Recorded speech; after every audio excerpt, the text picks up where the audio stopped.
চাঁপাইনবাবগঞ্জের শিবগঞ্জ বাজারে রমজান উপলক্ষে ভ্রাম্যমাণ আদালতের অভিযানে মূল্য তালিকা প্রদর্শন না করায় ৩টি ফলের দোকানকে মোট ১৫০০ টাকা জরিমানা করা হয়েছে। একই অভিযানে ভোক্তা অধিকার সংরক্ষণ আইন ২০০৯-এর আওতায় রেস্তোরাঁকে ৫,০০০ টাকা জরিমানা করা হয়।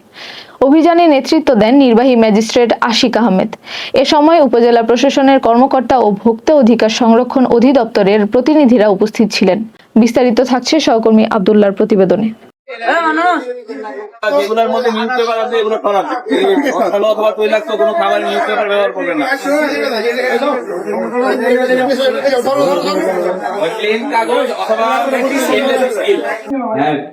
হাইড্রোজ ব্যবহার করেন, হ্যাঁ নিরাপদে কিন্তু হাইড্রোজ ব্যবহার করা লাগে না। ওই মতপথে হওয়ার জন্য যে হাইড্রোজ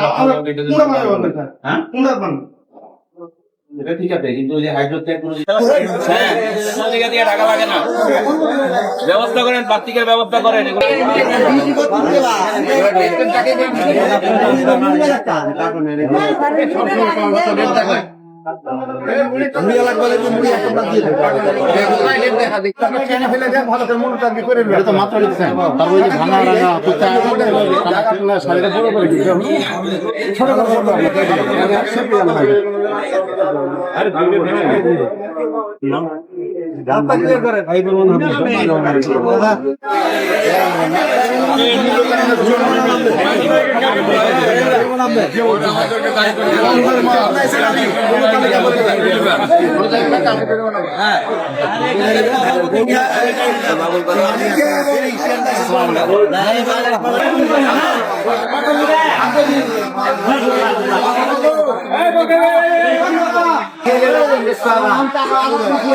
ফল্টের মধ্যে দাম ধরলেও ফল্টে 14-12, আজকে হচ্ছে 20-2।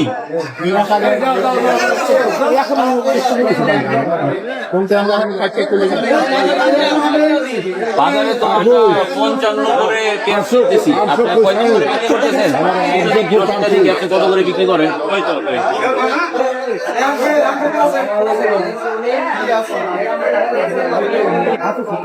দেখি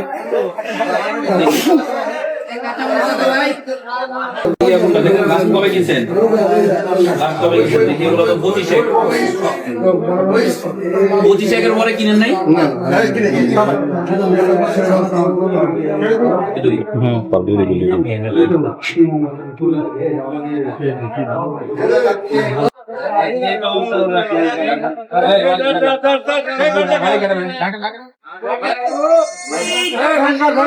দেখে মনে হয়